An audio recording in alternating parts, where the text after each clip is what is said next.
Então, essa foto é uma foto bastante clássica, né, de internet, onde a gente vê pequenas lâminas de cerâmica que podem ser feitos de vários materiais, como, por exemplo, feldspato, leucita, dissilicato de lítio, híbridos entre dissilicato de lítio e feldspato.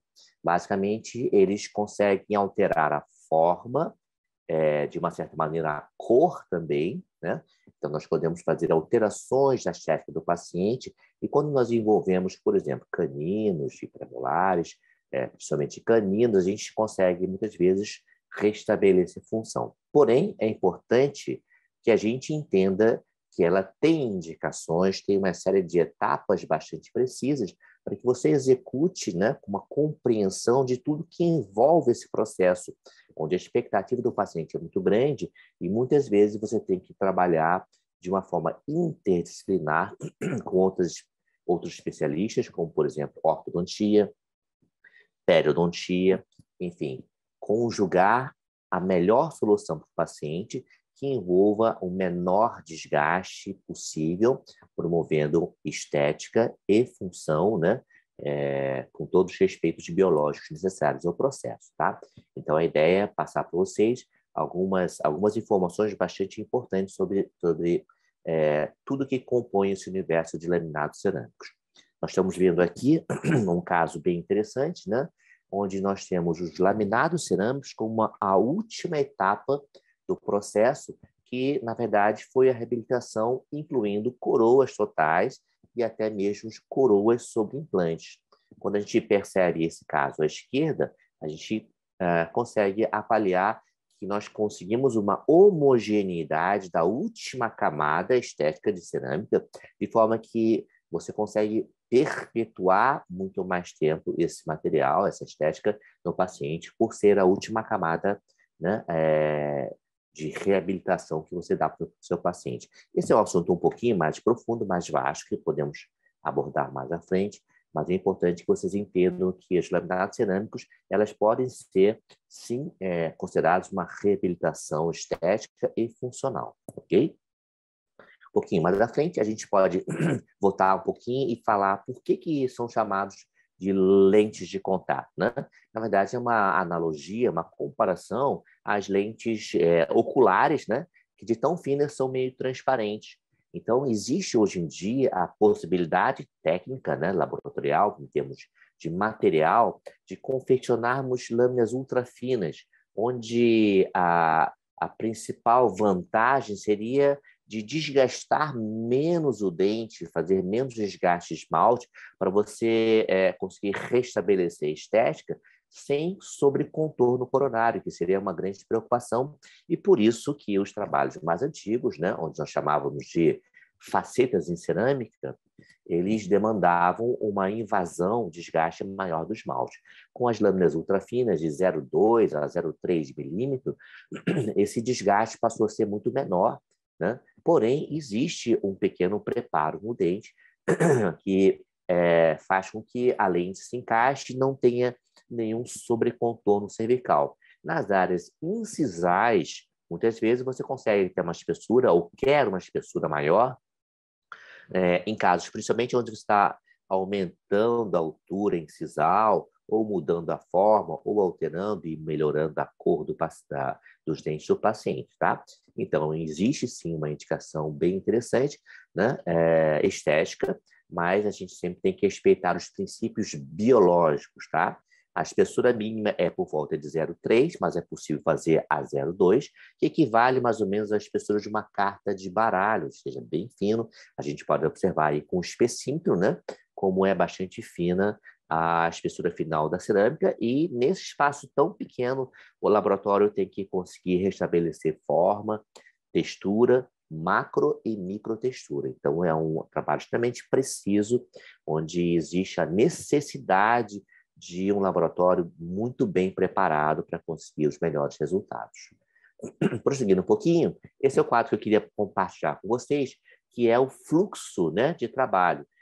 Basicamente, ele se compõe de 5 etapas fundamentais. A gente percebe que, na maioria das vezes, ou a 100% das vezes, é um trabalho que se realiza com poucas consultas clínicas. E a quantidade de desgaste dental sempre deve ser o menor possível, ok? Então, se vocês observarem o fluxograma, vocês vão ver 1, 2, 3, 4 e 5. E reparem, no passo 1, indicação, que nós vamos falar bem especificamente, que é um ponto importantíssimo, né? E a fase 2, onde nós temos a tomada de imagens por meio de fotografias, filmagens, né, do sorriso espontâneo, que vão permitir um planejamento, a execução de um projeto, né, de sorriso para o paciente. São etapas que a gente não toca no paciente, a gente não mexe na estrutura dental. A gente basicamente executa um planejamento como se fôssemos arquitetos de um novo sorriso, né? E faz uma demonstração para o paciente de como vai ficar o sorriso através de uma simulação clínica. Nós chamamos de mockup, que é exatamente o passo número 3, observe. Então, indicação passo 1, indicação 2, imagem de planejamento, indicação 3, simulação clínica ou mockup. Basicamente, mockup ou simulação clínica é transportar para o paciente o que você está projetando, tá?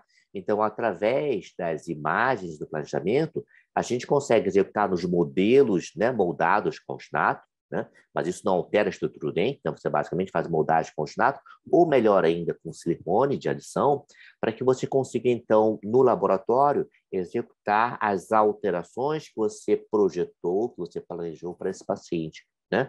Sejam aumentos incisais, sejam mudanças de forma, seja a melhora da cor do substrato, né? Seja o planejamento interdisciplinar entre orto e periodontia, mas você vai transferir esse projeto para o paciente através de uma simulação clínica, chamado mockup. O mockup, então, é utilizado um material, uma resina bisacrílica de presa instantânea e de fácil remoção. Esse é um ponto importante, que nos permite, então, transferir aquele planejamento, aquele modelo encerado exatamente para a boca do paciente. Qual a vantagem? O paciente consegue ver na própria boca, no próprio rosto, né, toda a harmonia, tanto estética como funcional, né, dando uma segurança maior para ele, para o paciente, e para a gente também, de que nós vamos alcançar um estado que ele deseja, né, alcançar a expectativa do paciente.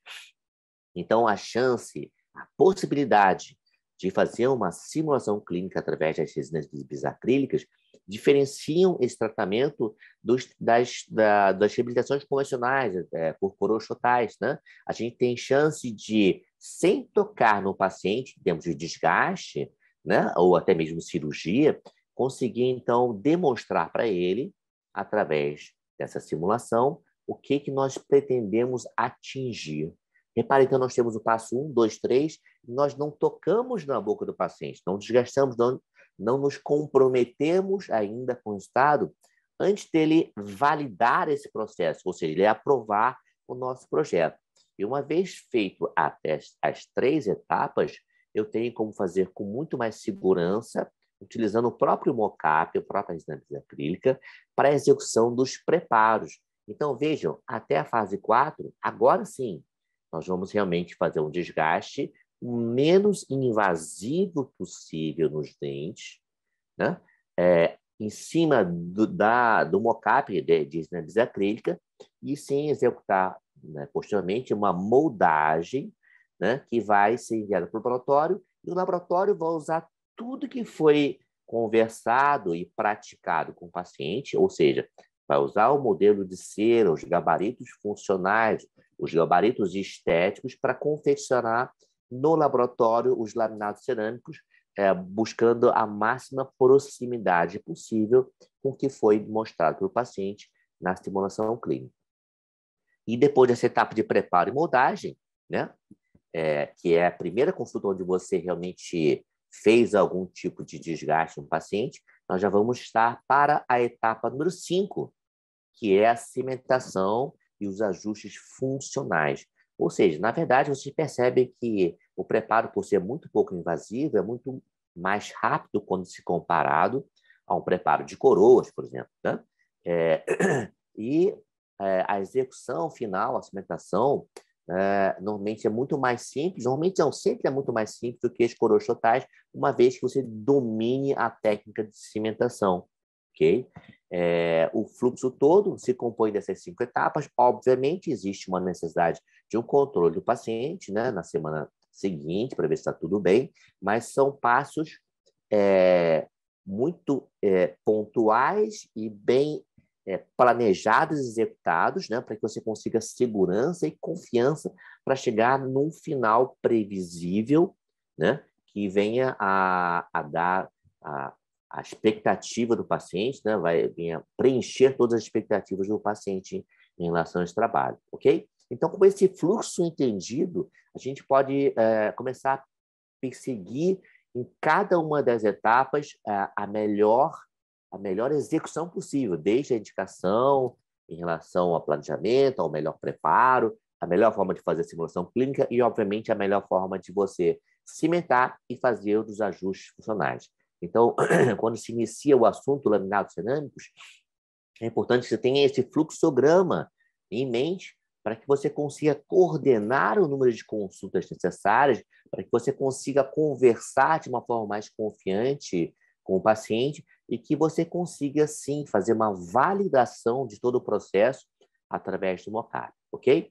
Então, nos vídeos seguintes, nós vamos conversar um pouquinho sobre cada um desses itens de uma forma separada, obviamente de uma forma mais condensada, objetiva, para que vocês possam entender e, se possível, começar a visualizar a possibilidade de trabalhar com essa alternativa extremamente conservadora, na maioria dos casos, para restabelecimento da estética e muitas vezes também da função, ok? Então, fica um abraço, até o próximo vídeo.